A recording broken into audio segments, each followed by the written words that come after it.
In an historical account of a medieval war, the reality is that in Syria, it's been brutally perfected as a 21st century weapon of war used by all sides, but especially by the regime of President Assad.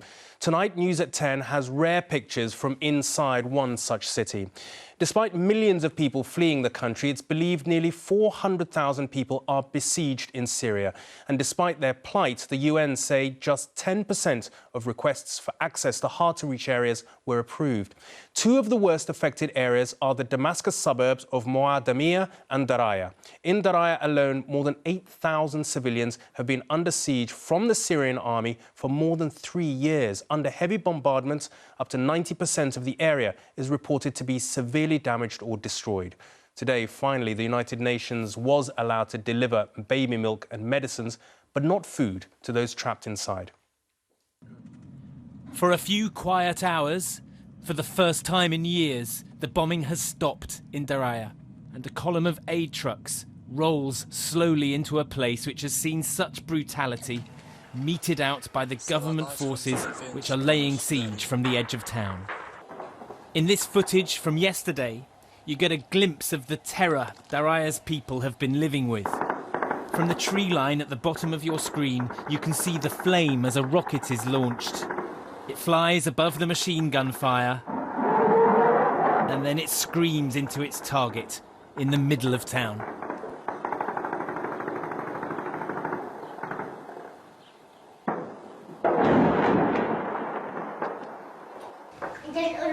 Under what has been a daily, deadly barrage, the people who are still alive in Daraya live in ruins, gathered around fires where there has been no electricity and no running water since just after the siege began.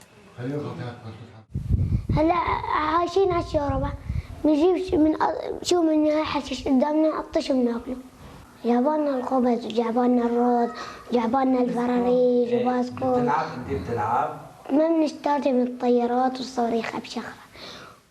The Syrian government is allowing aid into besieged towns under an agreement brokered by the US and Russia. But the delivery in Daraya contained only medical supplies. Food wasn't part of the deal. Medicine is important, but what is most important for people here in Daraya is food, because it's the lack of food that made people sick. People have been relying on reserves from local farming, but Assad forces are burning the crops by shelling them. So we urgently need food supplies to be delivered into the city rather than just medicine. Mohammed is the man who brought us these pictures of the bombardment. He's lived through every day of this siege. People here feel isolated. They feel that they are left alone. The world is not listening to their suffering. Maybe there's much talk on the media about Daraya and other besieged areas, but no action on the ground. So people feel frustrated. They hope that the world will really pay attention to their suffering and will pressure Assad and his government to end the siege. For nearly 4 years, the people of Daraya have been trapped in this corner of Syria's merciless war. The world has finally got through to them, but it was only for a moment in their suffering, and it will not be enough. Geraint Vincent, News at 10. Use of hunger as a weapon of war in Syria.